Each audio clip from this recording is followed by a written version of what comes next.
আজকে সপরিবারে 2024-এর নৈহাটি এক্সপো মেলাতে যাচ্ছি।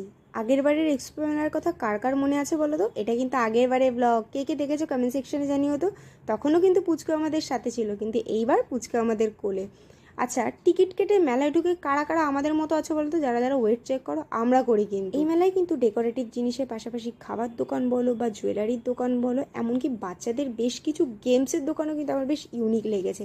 যেমন এই শপটা দেখো কত সুন্দর। নিমো কিন্তু দেখে বেশ মজা পাচ্ছিল এই কালারিং বলগুলো।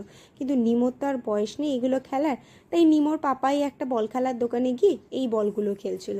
কিন্তু আলটিমেট ডিসঅ্যাপয়েন্টেড। দেখো মুখটা দেখো, পুরো চুন হয়ে গেছে, কারণ কিছুই পাই। নিমোর জন্য কিন্তু আমার বেশ খানিকটা মন খারাপ হচ্ছিল। ওকে ছোট পেয়ে ও বায়না করতে পারে না দেখে ওর পাপা ওকে এখান থেকে কিছুই কিনে দেয়নি। আসলে এই মেলাতে না বাইরের সমস্ত জিনিসগুলো এখানে ডবল দামে বিক্রি হচ্ছিল, তাই নিমোকে বাইরে থেকেই খেলনা কিনে দেবো। কিন্তু হ্যাঁ, ফ্রি এর গজা খাওয়া কিন্তু নিমোর পাপা বলেনি।